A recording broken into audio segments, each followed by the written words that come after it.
leadership. They're just so vitally important to the community, to our outlook, to our health. It's just a critical piece of the puzzle in terms of how do we get people to sort of see the finish line, if you will, right? To believe, to feel that they can do it, that they can accomplish it. It's all about how do you know, when we look at health, we don't look at oh, this light flashed. I thought somebody sent him a text. Rich, don't get up here. Keep talking. Okay. No, but this part is important, right? It's important that we see ourselves successful. It's really important because when that happens, people's outlook becomes brighter and they can sort of believe that they can get to the finish line and live the healthiest life possible and be all that they can be. And so I'm really appreciative to the sponsors, number one, Novartis, Merck, Genentech, you know, our large sponsors that are saying to BDO, man, job well done. We're going to back you. We're going to support you. We see you as a value partner, and let's work and let's improve the Black community together, right? So it's really important, and so thank you. Yeah. I also want to thank the and congratulate the honorees, the 23 honorees, because it's really, you know, it's a special moment because not only are you here, but if you think about it, you know, what makes people great? It's the intangible things, their commitment, their passion, their willingness to do whatever it takes to get the job done. And the fact that you're here today, the award ceremony is tonight, but man, there's thought leadership today. I want to share my expertise with the community because I've got something to say, and I know that they'll listen. And so for us, and we were talking about it this morning, you know, it's the understanding piece, understanding that some of the brightest minds in healthcare here today, right? But they're here this morning and they're going to share their expertise. And for us, we know after 18 years, really understanding our audience, we know that this is a really significant moment because not only are you here, but now you're in our house because our audience looks at our website as theirs. It's they're the ones that own the website. And so you're here in our house and we're going to have some really interesting and important conversations. And so I'm really excited about what we're going to do today. I will be sitting down there listening and learning, and I'm going to let my esteemed colleagues and experts run the show, and just really excited. And just so you know, we are streaming this live. There's probably going to be, I keep telling people, maybe 10,000 people that are going to see this, but I'm not going to lie. It's probably going to be more like 60, 70,000 because we've got a massive marketing effort. So let's do this. Thank you.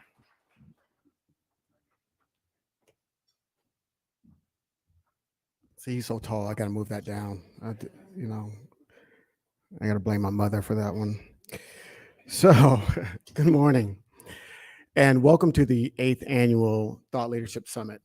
My name is Ellis Dean. I'm Director of Digital Programming and Production at blackdoctor.org. And on behalf of everyone at BDO, I want to say thank you for joining us here today. I also want to thank our sponsors, without whom this program and gala tonight would not have been possible. Those sponsors include Novartis, Merck, Genentech, Boston Scientific, Gilead, Roche, Amgen, Sanofi, and Cedars-Sinai. I want to thank you all for being a part of this wonderful, wonderful ceremony. I also want to thank our audience, our BDO audience, many of whom are watching the stream. You are the reason we are here today. So this occasion is also about you. Okay, can I share a quick story with you all? Before I started working with BDO, my training is in mental health, right? So I was a mental health counselor. And as a counselor, my primary focus was on children and adolescents. So one of my first clients at the grad school was a 13-year-old young man. He was living with his grandparents and they were having some trouble with his escalating behavioral issues that they could no longer manage. So they brought him to the outpatient clinic at Grady Hospital, if y'all know that, in Atlanta, Georgia, where I worked at the time. Needless to say, I was excited, right? So I'm like, fresh out of grad school, I'm full of all of this energy and just facts and theories and figures, and I was going to change the world with the way I was going to change this kid's life, and I was going to take on the world. And Needless to say, I bombed. He didn't say anything, not one word for the first 3 sessions I was talking to him. And I had all these great questions. I'm just hey, theories and all this stuff. Never, not a word. Just looked at me. And then, and as we're in our 4th session, I had this aha moment. And I realized, okay, I asked him the first and most honest question of my counseling career. And I just said, "You think I'm full of it, don't you?" And he laughed. And that was a moment when I realized that in order to be effective, your client has to be both seen and heard. I was telling him what he needed. As a counselor, I was the expert, but I was telling him. And I never took the opportunity to learn what he needed, to see him, to listen to him. So when people ask me, why are you so happy working at BDO? Why do you do what you do? How do you do all those Facebook Lives and don't have any problems doing it? And I say, because I work for a company that sees our audience and they hear them. And that's what we're responsive to. So Jade with her unbelievable content, Derek with the way he reaches millions of people each month, our support staff that without the site and everything wouldn't be running, all of those, we're focused on one singular goal, and that is to see and hear our clients every single day. So that's why we're here at Thought Leadership Summit. We're going to see and hear some wonderful panels about breast cancer, about health equity, about mental health, and we're going to learn from some wonderful young students. We've got back-to-back panels today, and we're starting it off with our rock star, also known as Ricky Fairley from Touch the Breast Cancer Alliance. Y'all welcome Ricky Fairley to the stage. And her Breasty Warriors. My Breasty Warriors, yeah. So happy to be here today and be here with this awesome team and talk about my favorite topic, and it should be everybody's favorite topic, breast cancer, because we can all do better. So I have an amazing panel of my friends and my supporters, and I'm so excited to do this today. So I'm just going to start out by giving you some facts and figures about Black breast cancer, because Black breast cancer is a disease. It's different from white breast cancer and Asian breast cancer. It is a thing. And we started to popularize that a few years ago. But Black women have a 41% higher mortality rate than white women. Black women have a 39% higher recurrence rate of breast cancer than white women. Black women get triple negative breast cancer, the worst one, that's the one I had, and I'm a miracle to be here, at 3 times the rate of white women, and we don't really know why. And one of the most devastating facts is that Black women under the age of 35 get breast cancer at twice the rate of white women and die at 3 times the rate of white women, well before they would have that first mammogram at age 40. Those numbers are devastating, ridiculous, and we have to do better. And we need better science. We've done a lot of research at Touch the Black Breast Cancer Alliance, and we look back in history to see, okay, are these drugs working for us? Were they ever tested on Black bodies? And there were no Black bodies in the test for the drugs that we have as standard of care. And right now, even the drugs being made, we have a 3% participation in clinical trials. And until we get more Black women into the science and understanding our risks, we're going to have these horrible numbers in place. So we at Touch the Black Breast Cancer Alliance, we try to look at what we call the to and through the Black breast cancer experience. So we start, and I'm going to start with my young women and talk about young women and how they need to understand their risk. Because if Black breast cancer is a thing, then Black breast health is a thing. So we need to know what we're up against. And then we try to take you all the way through and give you all kinds of support through the disease, but also trying to get more people into clinical trials. So we have 2 major campaigns that we'll talk about today, but our For the Love of My Girls campaign we'll talk about for young women. And then our clinical trials campaign is whenwetrial.org. And since last May, we've signed up 9,000 Black women for clinical trial portals, which is I'm proud of that number, but it's not enough. It's not enough to move the needle. And so we are trying to make it happen. So let me introduce my panel, and I'm going to really let them do the big introductions. But I love my breasties. So I'm going to start with my breasties. So I have Laura Crandon, and Laura has an amazing organization called Touch for Life. And she's really trying to work on help educate Black women about genetics and genomics. And those words are like foreign language to our community, right? And then I have my precious Sloan Cargill. And Sloan's actually a development director at Howard University, but she is your typical young Black woman who doesn't have disease, but has a risk ahead of her. We want her to give her perspective on what that looks like. And then we have Haley Brown. She's our director of partnerships and programming. She's also my daughter. She's my boss, but she runs our Young Women's Campaign and really all of our events in the community, which we do a lot. And then my baby breastie, I call her my baby breastie, Latoya Bolts Johnson. She is a triple negative thriver, survivor, advocate. She was diagnosed with stage 3C, triple negative breast cancer at age 36 with 3 babies under 7. And she just finished treatment about a month ago, and she is kicking butt. But unfortunately, she is a typical triple negative patient, and she's the reality of our situation. And then I have my awesome pharma friends, right? We have Sherry Humphrey, who's here from Merck, and she's going to talk about all things that are happening with Merck in the breast cancer space. And then my awesome supporter, Rashima Kemps-Polanco from Novartis. And she is, I'm going to read her title because it's so amazing. She is all things cancer at Novartis, right? She's badass. Can I say that word?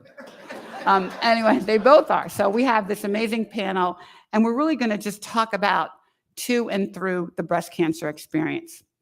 So we have a few questions, but I'm going to start with you guys, with our pharma friends. You guys, why do you think these numbers are happening? Why do you think breast cancer is such a thing, and what kind of attention has not been brought to it that we need to be changing? So Rashima, why don't you start, babe? Sure. I think these are things that are not new, right? And one of the things I always talk about is if you actually, even before I get to breast cancer, I think one of the things that has put such a light on this is what we saw happening during COVID. Many of us in our community knew that there were healthcare disparities, but the world did not. Right. And when the world was put on pause, we saw it. And so not only did we see it for COVID, we saw it from other diseases, and breast cancer is one of those. And so, yes, we know what the social determinants of health, education, what is your opportunity, access to good and quality health care. And the one thing I'll say about that, sometimes when you say those things, it almost seems like it's blaming the patient, right? Because, well, maybe they don't have a certain education, or they're under-supported or underserved, as we call it. But what we do know, at least even about maternal health, you can control all of those variables. They can be exactly the same. Great access to healthcare, education, socioeconomic status, and we still see a difference in outcomes. And so what we have to do is figure out, how do we democratize outcomes so that no matter where you live, your zip code or what have you is not the #1 social determinant of health. And if you survive, and if we just close that gap between what we see in Black women and non-Black women, our cure rates will go up dramatically, even if you never advance cure rates beyond where we are today, just closing the gap. And so, it's multifactorial.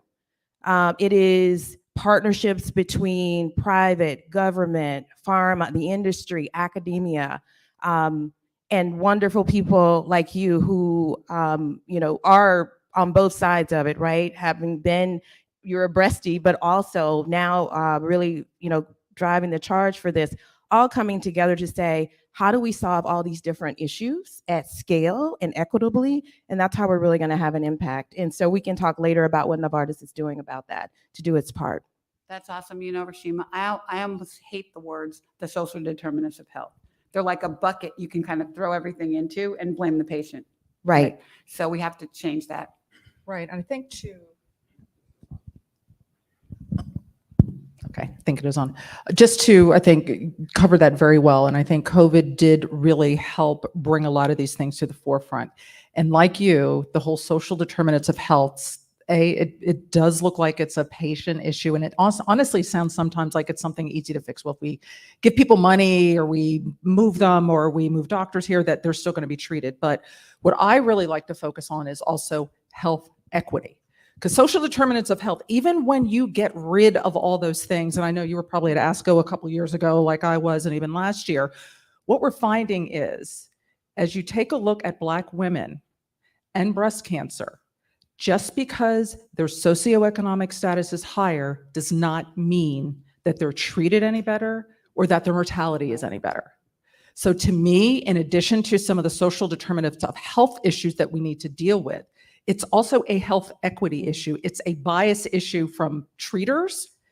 It's a bias issue from some companies that are doing clinical trials. Now, I know ours have a very, very strong goal right now as we are doing research in clinical trials, and they have goals for how many Black patients or other patients of color we need to get in clinical trials. But when you talk about clinical trials, and we may talk about this a little bit later, no matter who you are, it is still not easy. Just because they've identified and they said, we want you, don't build it, and they're not all going to come, because it is very difficult to get involved in clinical trials. So as a pharma industry, we also have to take a look at what is it that we're doing to get patients enrolled, to make it easier for them to have access, as well as partnering with healthcare providers to understand there are some inherent biases in how you are treating patients, and you need to get over it and you need to fix it. We do. Thank you for that. Thank you so much. It's so true. I think that, we all know that, oh my gosh, there's health disparities with Black people. What a concept when we had that sort of intersection of George Floyd and COVID, right? So, but now it's on the table, and that's a good thing. And I do feel like we're getting conversations happening and recognition of that. So I'm going to pass it down to my LaToya, my baby breastie. So she's going along in her life with her 3 beautiful daughters, and bam, she gets hit with triple negative breast cancer. So tell them how you found out about your diagnosis. Good morning, everyone. So I found out about my diagnosis after doing my own self breast exam and finding my own lump. And I really didn't think much of it at that time, because I had recently stopped breastfeeding my 1-year-old at that time. She just turned 1. And so it was persistent. Had a mammogram and sonogram, thankfully, was ordered by a Black female physician. And I was actually went through the whole, showed up for the mammogram, and I received resistance. I was told, you're too young, you don't belong here, stop, you don't need this. And I had to advocate for myself. I had to push for it. And it's like, no, I drove 45 minutes to get here. Gas is almost $4 a gallon. I want to go ahead and get this mammogram done. And so I had to really push for it. And long story short, I was told that I would receive the results by a physician. I was told that I would receive results, and I received the actual mammogram report. The initial one stated that I was actually misdiagnosed. It said that I had a galactocele, which is a benign milk cyst. And a couple of days later, a radiologist calls me and say, no, I think the margins look a little bit more suspicious and we should recommend a biopsy. And so even after that point, again, I was told a physician would call me with the results. And I was actually working when I found out on July 26, 2021 about my diagnosis. I was working in the ER. I'm a physician assistant. I work in the emergency room. And I received a text message that I had a portal alert notification, and it was my biopsy report. So I found out that I had triple negative invasive ductal carcinoma, high grade 3, by receiving a text message on my phone. Outrageous. Outrageous. Yes. At age 36. 36 years with old. 3 babies. No known family history. Yeah. So, but she's the norm. She, we get dismissed by doctors. Oh, it's okay. Come back in 6 months. You're going to be fine. Stage 3 triple negative. Stage 3 triple negative, and she wasn't fine. But she had to fight for her care. And she's a PA. She's a PA, working in the emergency room. So that's what we're dealing with, right? So I'm going to pass it down to Laura. Laura is a metastatic breast cancer thriver, and basically traded in her corporate card to do this work and try to help Black women. So tell us a story about what you do and how you're dealing with this. Yes, thank you so much, Ricky. Thank you for having me. Laura Crandon, I was a healthcare executive, health plan executive for the last 15 years. And I started on this journey in 2016 with my first diagnosis and had the jackpot with triple positive, so the opposite. and had radiation, surgery, chemo, including another year of antigen, Herceptin. And then I was in ED, no evidence of disease until I had the headache of life. And I went to the ED and they give you the pain scale. And as many of us know, when we show up and say, we've got, what's your pain from 1 to 10? And I'm like, it's 12. Are you believed? And fast forward, it was metastatic to my brain. And I've had 3 brain surgeries, including one just about 6 weeks ago, which is fantastic. And she called me the next hour. Yeah, I know. And I do this work because I have the privilege of having a voice. I started an organization called Touch for Life, which we are focused on breast health equity in particular, and specifically upstream of the clinical trials, looking at genomic and genetic testing. And it's because in oncology, the trend is precision oncology based on the mutations that you have and the characteristics of the tumor that you have. The medications that are being developed are pinpointed and targeted. I wonder if you know what the percentage of Black women who are referred for this type of testing is. Are there any guesses? It's about 20%. And so that means that the treatment that comes our way is like a sledgehammer. It's not precise, and it may not work, and it is not working as the data show. And so we need to be represented in the bio data so that when they're looking for mutations, they're looking for what's driving our cancers. And when the drugs are developed and the therapies are developed to be pinpointed, we need to be in that number to be tested so that it shows up that I have a checkpoint inhibitor or PD-L1, or these 3 and 4 digit numbers. And those things then really help to guide and impact my care so that my survivability is higher. And so our goal is to make sure that we are educating Black women and physicians about the importance of equitably prescribing these tests so that we are included, and that women know that they have the right to ask and advocate for it. So it's a 2-pronged effort. And lastly, because of my health plan experience, it's also going to the large payers and challenging them to do better and do differently about how they evaluate physicians and the care that we get as Black and brown women. And so that's what we do, and that's my charge. And I'm here on this earth as a miracle, having those surgeries and having this metastatic, and to do something about it. And that's my mission, and I want to make sure that we're making a difference there. Walking down the street, you would not think she had brain cancer, right? From her breast. Wow, wow. So I now want to talk about Sloan. So I brought Sloan on the panel. She's one of my daughter's good friends, and she's just trying to live her life as a young woman. Did you ever think about breast cancer until you knew me? I mean, did you ever think about it in your life? Talk about that a little bit. Yeah. So, hello, everyone. I have thought about breast cancer for a long time. A month after I was born, my father's oldest sister passed away from breast cancer.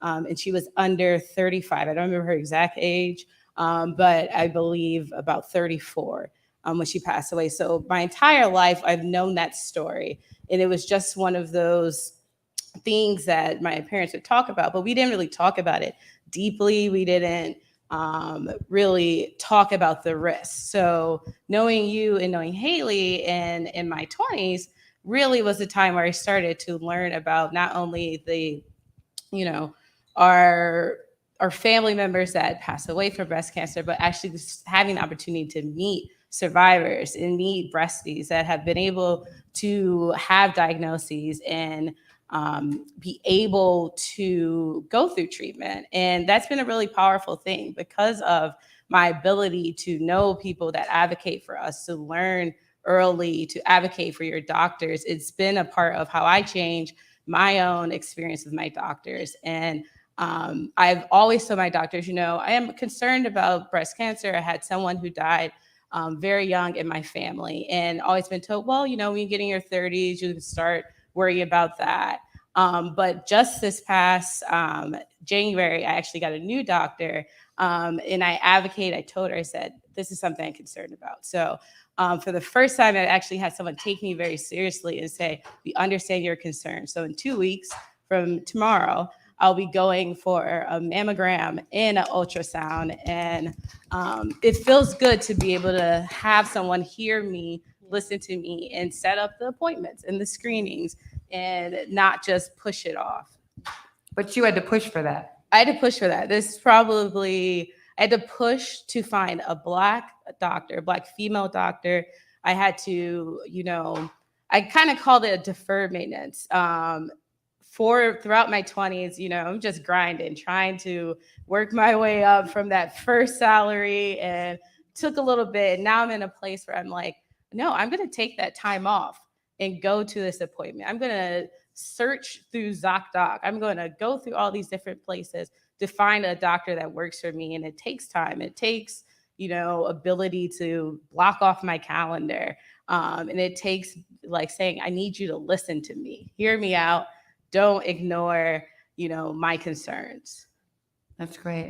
But you're blessed because so many young women don't have a family history, or they do and they don't know about it. Yeah. Black families, we don't talk about health at the kitchen table until Uncle Cookie gets his leg amputated, right? Or something like how that happened, right? So you were blessed to at least have those conversations with your mom, right? So, but we're trying to help young women have these conversations. So Haley was my caregiver when I was sick. And basically, I had triple negative and I went through all the treatment and everything. And my cancer came back, which is very typical of triple negative. And so my doctor at the time said, okay, Ricky, you now have 2 years to live. Get your affairs in order. We don't have any drugs for you. I said, well, I can't really die right now because I have a kid at Dartmouth and she's got to finish school. And so me and God have to work this out. So Haley, that was Haley. And so it's been 11 years for me, so I'm very blessed. But Haley came to work with me, about almost a year ago now, right, Haley? She said, "Okay, Mom, I'm going to come help you because you're a crazy person." So now she's my boss. But I think when she came in, she saw an opportunity to speak to young women. She felt like she needed to help more people like Sloan. And so, Haley, what are you doing, girl? Yeah. So thank you guys for having us today. So my mom was diagnosed when I was 19. Again, hearing that your mom's has 2 years to live is like wild.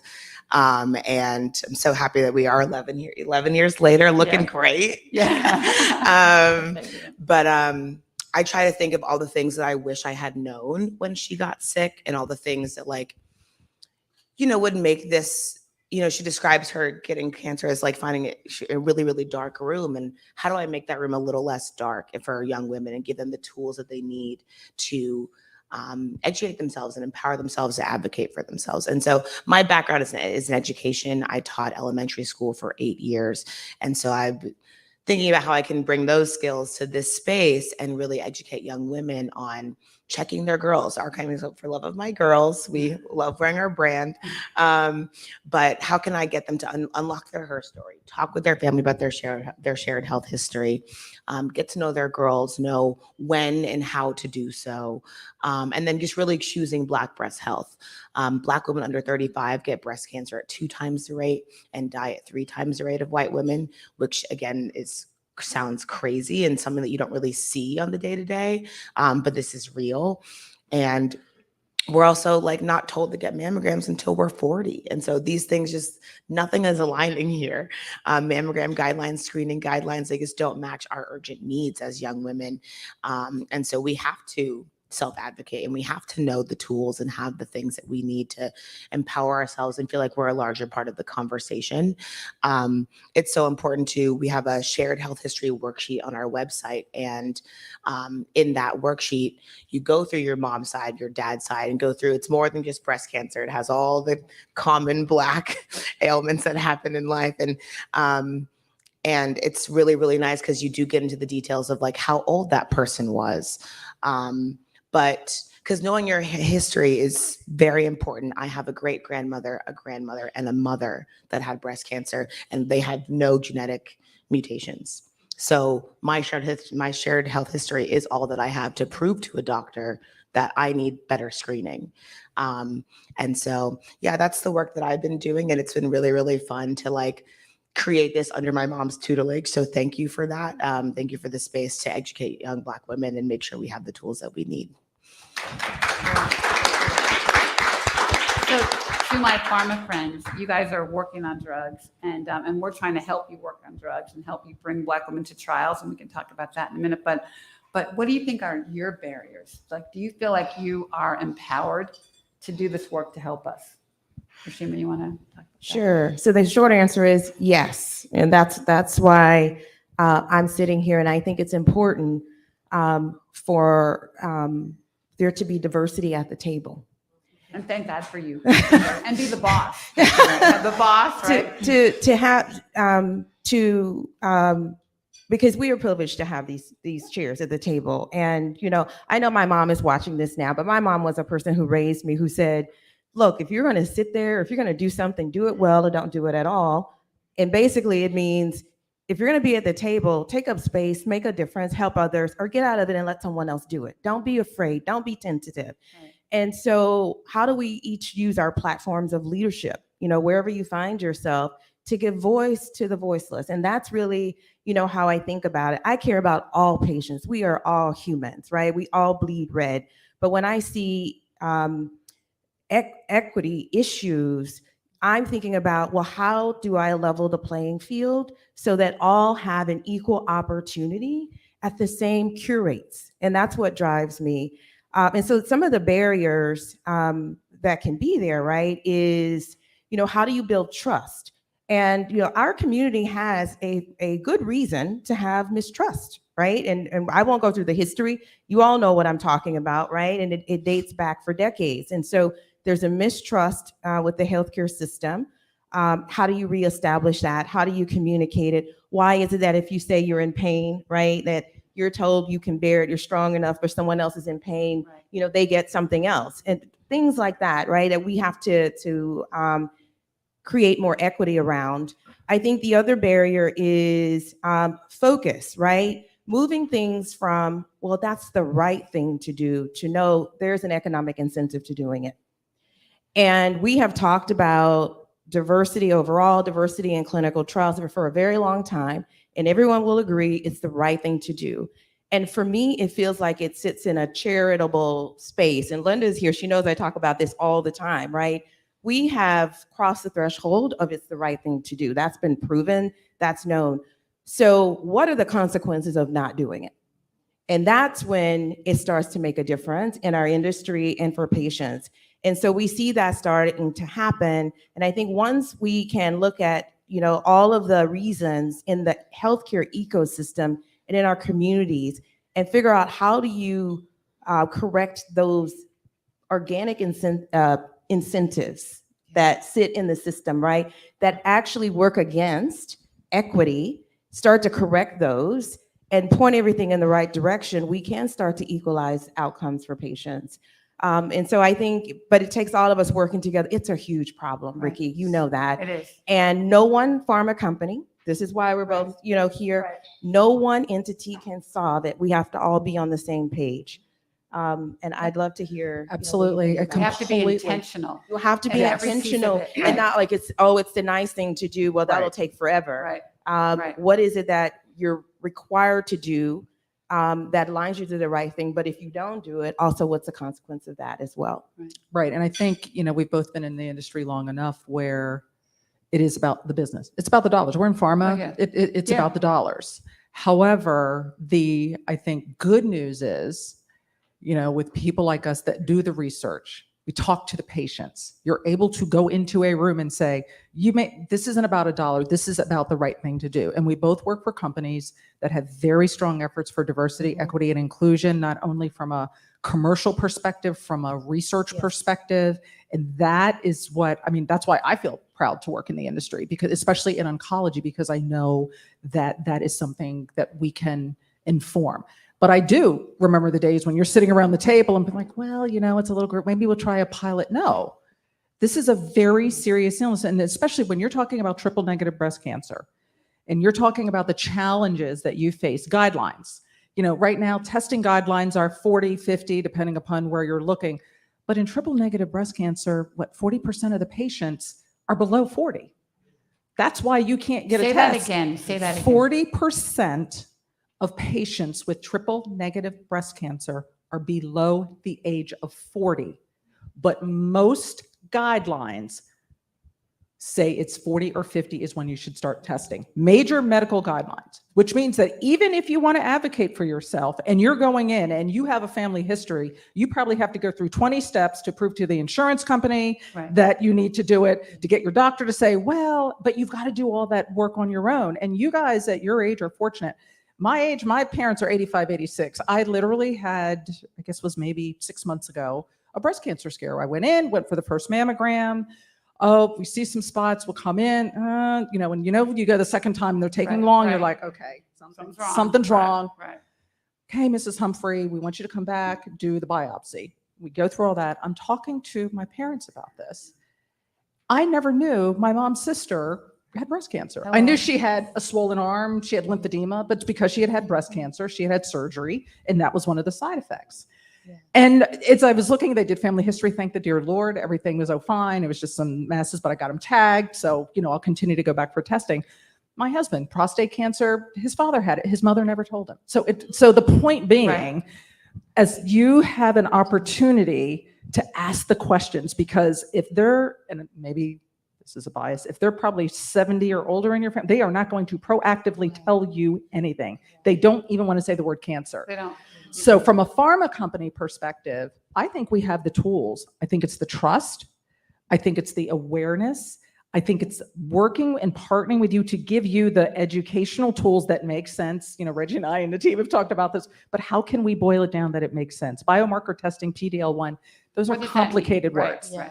You need to ask for a test to know your genetic makeup so that we can pinpoint what type of intervention we can do to help you. Yeah. Laura, you're itching to talk. Go ahead. I know. Yeah, we created a series called Black Genes Matter. Black epidemiologist out of UNC, out of Vanderbilt UNC, and a Black geneticist and researcher out of UNC, and a previvor whose dad had prostate cancer and mom died of breast cancer, and talked about knowing that, getting tested, and then taking the steps to mitigate her risk because they were high. And just want to make the point, because you get 50% of your DNA from your dad and 50 from your mom. And so it's possible that if a male relative had a form of cancer, you in fact could be at risk. It's not just breast cancer.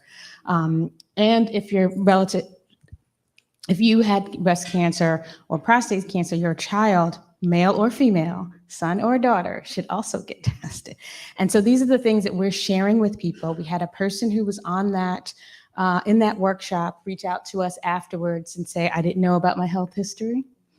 And my sister and I started to research it, ask our parents, and we discovered, oh my gosh, my great-grandmother, my grandmother, breast cancer, brain cancer, prostate cancer. It was all over the place and no one talked about it. And now we are being screened and we are being watched and followed. And it's about changing lives like that and educating people every day. So the work you're doing with the worksheet to have the health history, it's really important that we do that and get that message out, and we can't do it enough.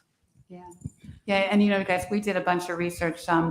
We talked to 300 breasties about 2 years ago. We did some qual and some quant research to really understand the fear of clinical trials. And we know, they know about Henrietta Lacks, that comes up, all the earned medical mistrust. And we know about just not lack of understanding, but really the fear is the fear of the unknown. So Black people, because we don't talk about science, because doctors don't invite us to trials, we don't know what they are.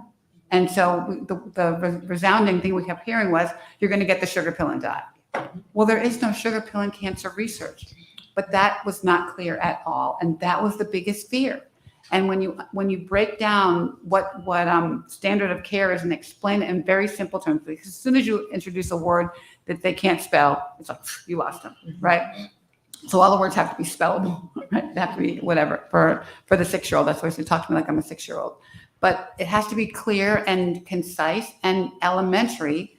and then they get it. And it's simple things like, you know, that Advil you took last week, it was in a clinical trial. You know, that heart medicine you gave your dog, it was in a clinical trial. I'm like, yeah, wait a minute, I'll do that. I want to sign up for that. I don't want to die. And so I think it's how we take all this information, but break it down so people understand it. Because once they understand it, they engage, right? And it's just that, you know, those are the messages that we're trying to get out. But I think that you can see that the variety of like, or the level of understanding, it doesn't matter how much money you have, what education you have, just science is just not unknown. And so we have to teach about it. Hale, you want to talk? Yeah.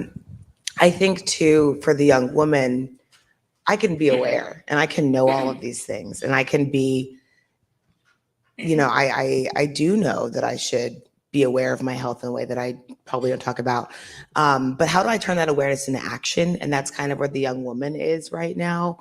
I feel like it's really easy to know that you have a shared health history, or really, you know, not easy, but you got to talk with your family. But I think, when I started this campaign, I got a board of young women together, 18 to 35. I have 13 of them, and made sure that they had different walks of life represented in this group. So like, because 18 to 35, you can be a mom at either end of that. You can be a student at either end of that. So I really wanted to honor that age demographic. And what's cool about this age demographic is we can not only talk to our parents, but also our kids. And so it's a really fun target demographic.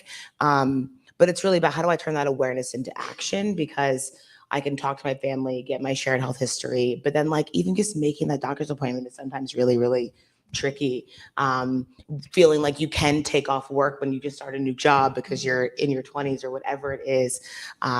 It's a lot. And so I think that taking everything in bite-sized chunks and giving them it's literally a worksheet that you filled out when you were in elementary school that like helps you talk with your family about this taboo topic that isn't so taboo. We're talking about our bodies. Like my body's not taboo. That's just not the case. And so I think that if we can just give people those bite-sized chunks and bite-sized ways to engage in their health and not just make it not feel so crazy about it, that would be really, really helpful for young women. So I encourage everyone to go check out these worksheets and materials, because they are really bite-sized chunks to like get involved. And then speaking of like just the to and through experience, we're really working on making sure that young women also know what clinical trials are. It's good to know about them before they need them. Like this doesn't have to be something that you come across when you need it. How powerful that you find out you have breast cancer, and in that moment you can ask, got any clinical trials for me? You know, just because they had that knowledge. So just trying to give all those little chunks and make sure they have the tools now, because these things don't have to be things that you find out once you're sick or when you finally ask your parents. You can just be involved. Yeah, you know, I just have a quick story, like to Go make for this it. really, really real for people. You know, we have thrivers in this room. I lost my best friend, and my team who's here, they know this, right? This is one of the things that gives me so much inspiration. She was 48 years old. And if I had a twin, she would have been my twin. Right? We were best friends through college. And even like my kid's godmother. And this is someone who was highly educated. She was a corporate lawyer. And she was diagnosed with breast cancer the first time the day after I had my daughter. My daughter's 11 years old, right? And that's how we always knew how many years, because it was always around my daughter's birthday. And so she had the primary, you know, all the treatment. She had radiation, she had chemo, she had all of it, and over 6 months. And then she was in remission for, 6 or 7 years. And what I learned in that was, you think people really understand their disease because they are highly educated, because they are, you know, and me being in this space, I had so much guilt when her cancer came back, because I thought, okay, what should I have said to her? What should I have? She came to my house one day, she was limping, and I said, well, what's going on? And she's like, oh, you know, I've been running these marathons, and it's my sciatic nerve. And I was like, okay. And then she came back again, and she was limping worse. And I said, hey, have you had a scan? And she's like, no, I'm going to the chiropractor. I said, okay. And then she went to the orthopedic doctor. And I said, do they know that you are a breast cancer survivor? So the orthopedic doctor said, now this was also in a community setting because she was working in Pennsylvania. She wasn't at an academic, so she's seeing these doctors in a community setting. So then the orthopedic guy sends her to get a scan. She gets the scan. I'm driving back from work one day. It comes through on my phone. I pull over to the side and I look at it and I said, oh my goodness, her cancer's back. She's got metastatic breast cancer. That's what it looks like, right? Just bone mets. That's what I'm looking at. She didn't understand it. And this is a highly educated person. And she's like, well, what does it mean? What does it say? And I said, oh my, this is my best friend. I have to tell her, or I'm sitting in a car, what this means. And so she gets into Emory. She goes back to Atlanta. She gets into Emory, gets fabulous care. And she does well for a couple of years after, but then it didn't turn out well. What I would say though, she always had a plan about what was next, line of therapy, right? Around it was the mindset and the mentality of keeping herself in a certain mindset. But one of the things she said to me when she was being treated at Emory, she said, I am so privileged and blessed. I have great insurance. I have great support. I have a car. Like I have all of these things. I have money. And she said, I was standing next to a woman who has to come back to get chemo. And she was crying because she didn't know how she was going to get there. There was no transportation. There was no transportation. So she paid for it anonymously for this woman to come and get her chemo. But my point is, even when you look at the social economic situation, as I was talking about earlier, there's still an educational gap there to understand the science, right? Because the science is so complicated. And the families around them, even her family was like, how could this happen? We thought she was cured. And so understanding that this certain types of breast cancer can come back or are likely to come back, and how can you remain vigilant, right? And insist on scans, even if it's not in the guidelines right now, right? And then the other piece is even those patients recognize the inequity of other patients as they're going through treatments. And so you think about her experience, how much worse potentially could the woman who can't afford to go back and forth to chemo, what will her outcomes look like? And so that's what we have to change. What I'm excited about, I have to say, is the commitment that companies like Novartis, companies like Merck, Genentech, others, I think this is the time now. This is the time. The money, and I talked about the economic consequences. The money, the funding is there. Our companies are putting the effort in, are putting the funding, are driving the partnerships. And so we can't lose this moment where everybody is on the same page, from the insurance companies, from ASCO, from the medical societies. The doctors want to do it. We just now have to band together and drive it through. Which is why I never say no and I never sit in my bed, because the time is now. And I feel like we have to go everywhere and talk about it every way we can. Yes. And to add to that, I think with both of our companies, it's not just at the local level. If you've seen the last couple of years, this is going all the way up to the United States government. Yes. You know, we have presidents that are sitting in roundtables talking to pharmaceutical executives around what are the major health issues and how do we overcome them. Yeah. And that is, I mean, the bad news is we had a lot of social unrest a few years ago, but you got to strike while the iron's hot. You do. It's top of mind, and we've got to continue to keep it top of mind and not, well, okay, that was a couple of years ago. Now let's move on to the next thing. Yeah, It's I a was actually really at the big White House imperative. yesterday with Danielle Santabelle, and you do feel the passion, you do feel the commitment of the government to support it. So I'm going to let LaToya tell her story because she has a great story. And I know what I'll tell you what you're going to say, but I'm not going to tell you. But no, she got diagnosed right when Keytruda was approved by the FDA, and so she called me the day before her mastectomy. She had already done chemo, all the standard of care chemo, and she said, I didn't know her. She said, have you ever heard of Keytruda? And I said, yeah, that's like the best drug we have for triple negative right now. So I didn't take it. I didn't get it. So you tell the story. So I was going to just piggyback off of what Mrs. Polanco said is that, yes, that is very true. And you can be highly educated, right? In whatever your field may be, whether it's law or whatever it may be, but breast oncology is highly specialized and is very complicated.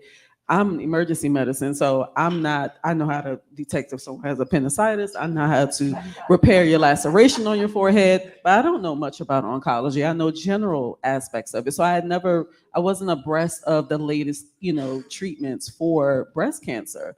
And so to also add to the social determinants of it is that cancer does not care about your credentials It does not care about where you live, your zip code, your bank account balance. It doesn't care about that because it clearly happened to me, and I'm in the healthcare field.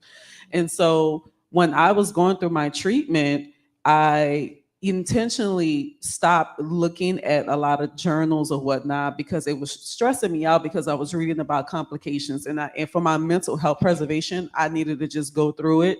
And I said, okay, I'm going to put everything aside and I'm not going to look into it. And it wasn't until the breast cancer symposium, finding out about Keytruda, and I reached out to you. I'm like, my oncologist didn't give me this. There was no conversation. There was no shared decision-making conversations about Keytruda. And when I approached him about it, he turned his screen to me and he says, well, it wasn't on my list. So that's the reason why Kaiser. you didn't get it. I don't want to call them out. Yes. He was fired. Yeah, he was fired immediately after that. And even prior to that, I had reached out to him via portal messaging about clinical trials.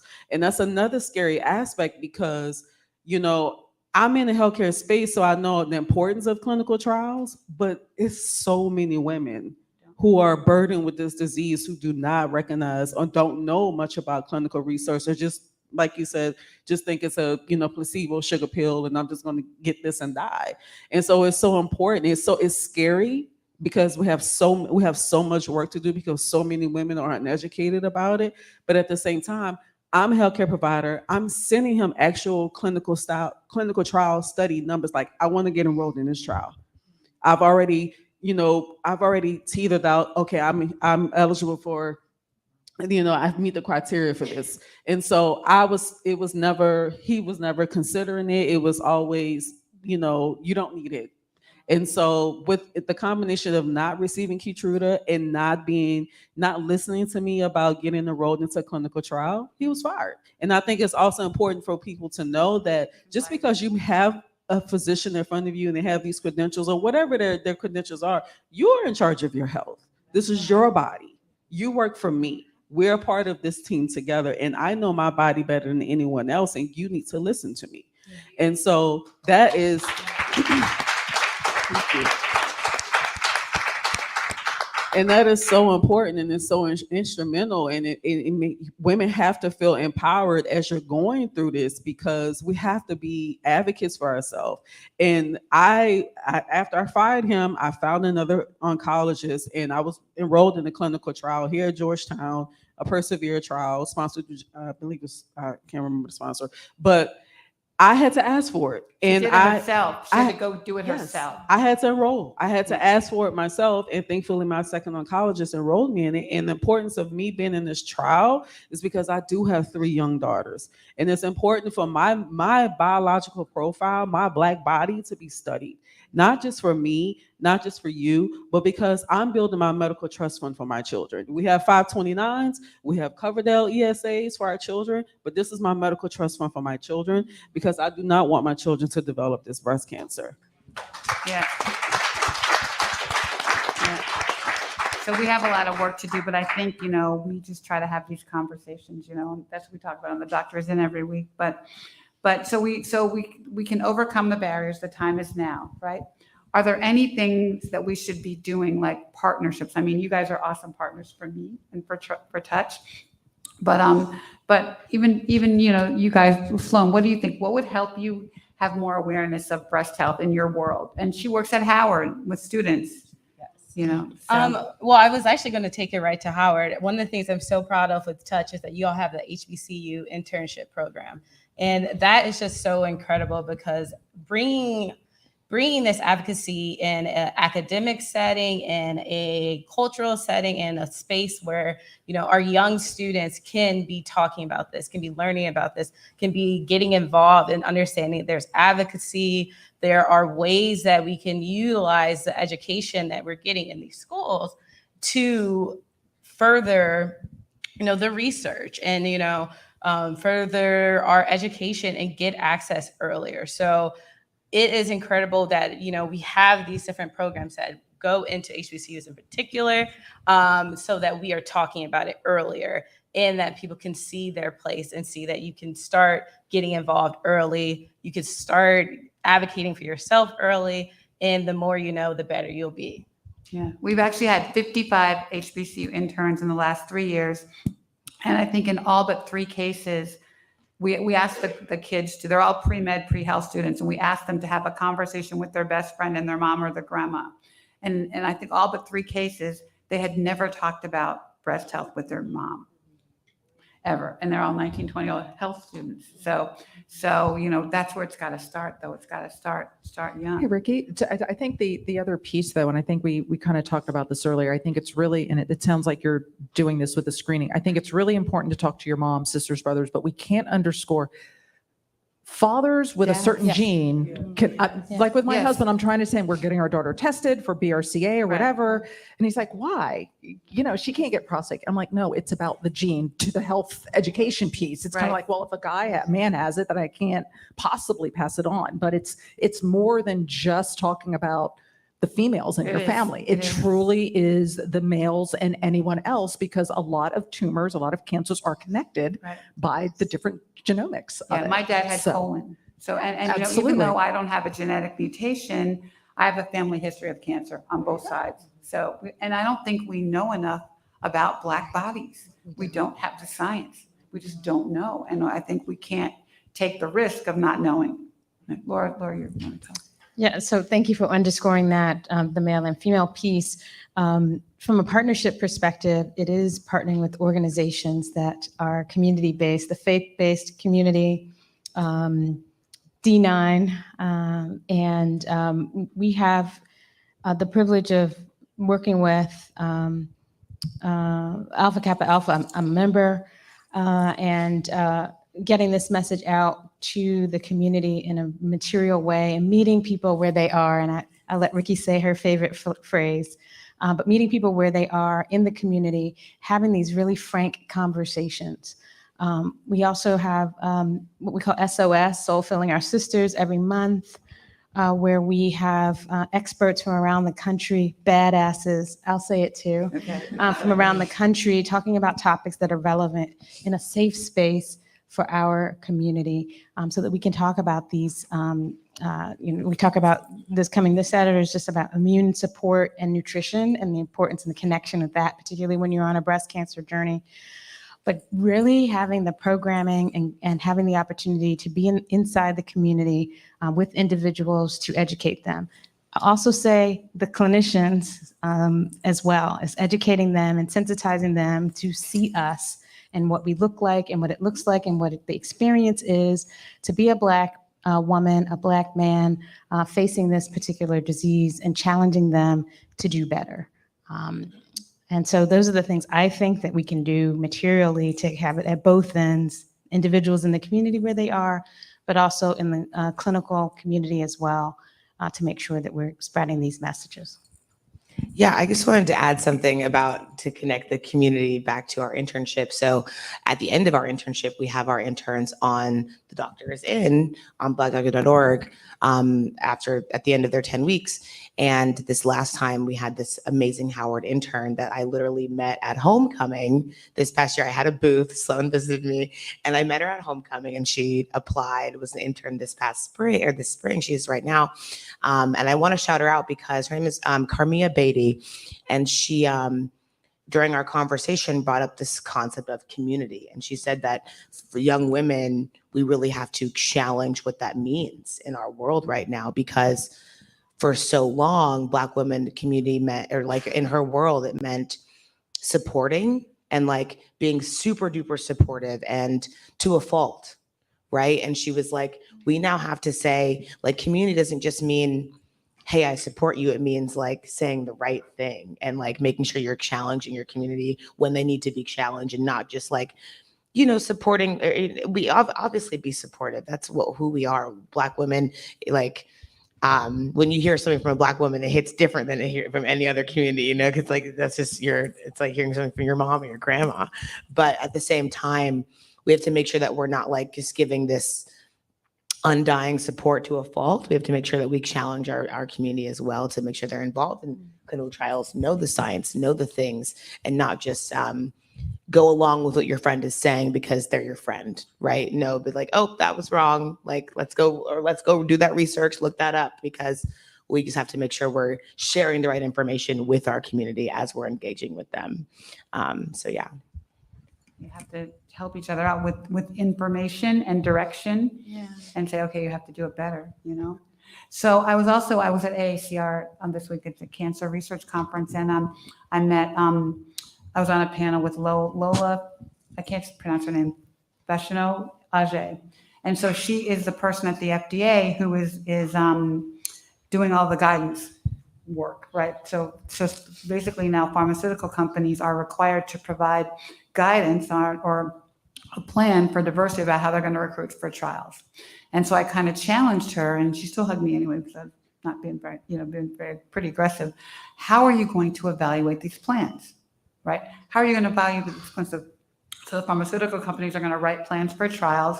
So what's going to be the criteria for whether it's a good plan or not? And I would love for you guys to speak to that because she didn't have an answer for me. Yeah, I have the privilege of sitting on our SteerCo for clinical trials and diversity in clinical trials at Novartis.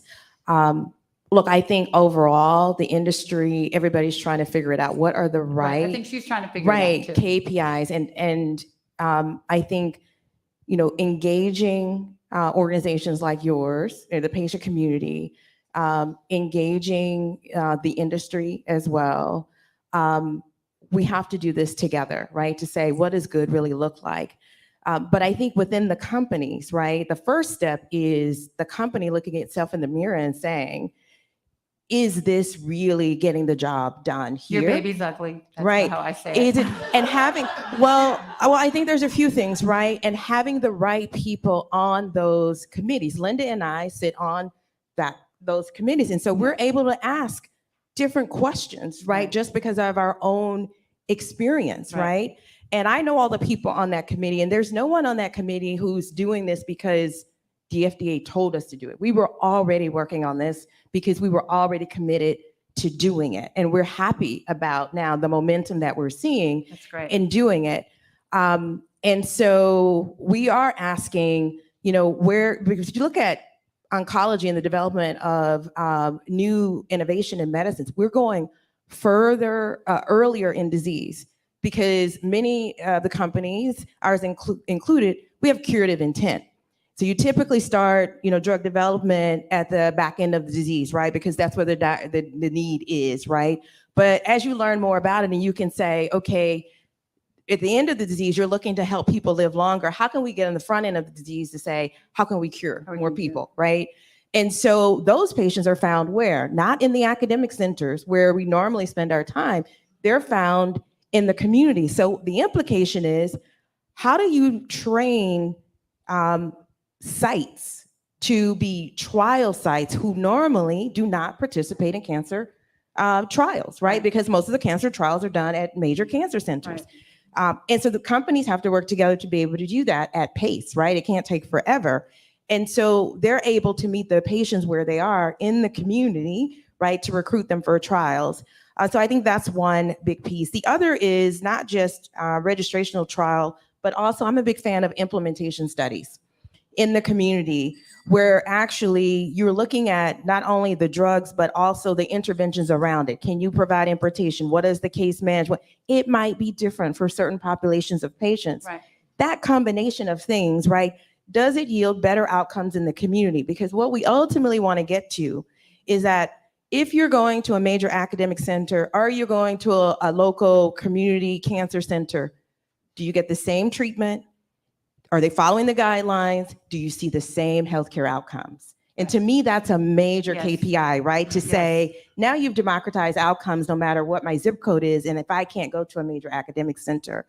And so that's just one example of things that we're looking at. We work with you guys on that. That was a great project that we actually worked with Novartis on and helping select sites. Yes. And you guys came to us and said, okay, here are some sites. What do you think, Ricky? And they was able to say, no, don't go there, go here. And I think that was a really great opportunity for us to play a role in helping you pick places to go. Absolutely, absolutely. So we're grateful for that. So I can't speak to a lot of those kinds of details with the way they were organized, and I'm not, sitting on the same kind of boards. Merck Research Labs is going through the same kind of thing. To the point, very similar types of things, but actually building it into, the short and long-term strategic plans. How are we developing all of our programs? Oncology happens to be one of them, but how are we looking at all of our tumors and all of our programs to ensure that we have the kind of diversity that we need based upon prevalence, incidence in a lot of these different areas. So there is a very detailed plan. I know that from a business perspective, it's something that is really critical to our research labs. And I think the other exciting area that's, is public, we see a lot of these things. It's really trying to get a little bit earlier to say, how do we take a look at genomics, take a look at biology, and try to understand what can we do early on to either cure or even prevent. Because I think that's the holy grail. How can we prevent cancers from happening? And we're going to be a long way there. And to your point, it's a different thing with going to clinical medical. There are other interventions, other kinds of centers, other kinds of studies that need to be done to be able to accomplish that goal. I don't know that anyone has perfectly cracked that nut, but that's really where the future has to be. Yeah. And what I'm hearing you guys is so awesome. So grateful for it is your intention. And I think even Lola at the FDA Day, her intention is so strong. I think she's been working on trying to even get to this plan stage for years and trying to convince the FDA to do the right thing. So I'm so grateful for what she's doing and that she's trying to challenge you guys. And so I'm challenging her, but we're going to keep challenging everybody. We challenge everybody. So we challenge everybody. I think we're a little bit out of time, but I have to tell a story about Dr. Gigi, my friend Dr. Gigi back in the So she gave me a really good thought because she worked, and I want to make sure I get this right. She worked in AIDS, right? And I'm old enough to have been around. I was a dancer in grad school, and somebody would sneeze in the class, and oh boy, they're going to die. We didn't really know why. And then trials came out.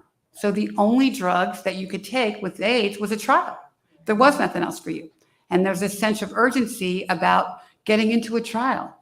And that's what we're trying to create with breast cancer, because I do believe we're in a critical state for breast cancer in Black women. And so I want to create this sense of urgency that this is the best thing you can do for yourself. This is the best science you can have, the best drugs you can take. So thank you for that thought, Dr. G. I use it all the time with people to say, pretend like you have AIDS and this is all you have, right? So we're doing that. So I think I'm getting the hook. Okay. Anybody have any last thoughts before we get the hook? I did have just one Go last for it. thought Go because for you it. brought up the HBCUs. And I think that the HBCUs historically have been under leveraged because that's Yes. a huge area, right, in terms of where our people are. And Linda, in our organization, Linda Armstrong, who's sitting there, she's the president of our Novartis Foundation, leads what we call the Beacon of Hope, where we partner with the 25, 26 HBCUs, 4, maybe 5 now, and medical centers, historically Black medical schools. 3 things that will come out of that. One is we have the internship program, mentorship, so that's one, right? Our commitment is to really produce at least 1,200 medical professionals and support them through whether it's medical school, nurses, what have you, technology, med tech to support them. And the other one is standardization of data. That is so important. So not only the clinical trials, but understanding the data and being able to standardize it to say, oh, if my oxygen levels are red and they're higher, is that, race dependent? And we saw that also in COVID where there were different treatments given based on what the oxygen level was. But we know that the oximeter that reads that, right, there's a bias built in because all the data that went into that was not diverse. Right. And so how do you, to your point about the data, change that Right. for patients? And so I just want to give a shout out to that because as we work with them to become trialists, right, and to certify those different sites, right, you get a critical mass of patients in the community because they trust those medical centers, right? So that's just one. I'm really proud of the company for the commitment to do that. Is a multi-year, 10-year commitment called the Beacon of Hope. That's awesome. That's awesome. I would also add one more thing, just because of I'm a marketing person, not a scientist or a doctor.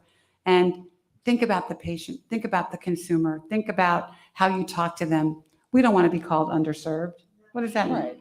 Right. So, and Undersupported. if you look at all the information when you go to Dr. Google, it talks about us, not to us or with us. And so we're trying to change the game on how we talk about it. So when you think about what you're writing, how you're talking to people, think about how the patient's going to consume it. And that's what we're trying to do. So thank you so much for my awesome panel. Thank you so much. Did we do okay, Alex? You guys are awesome. Thank you. Thank you.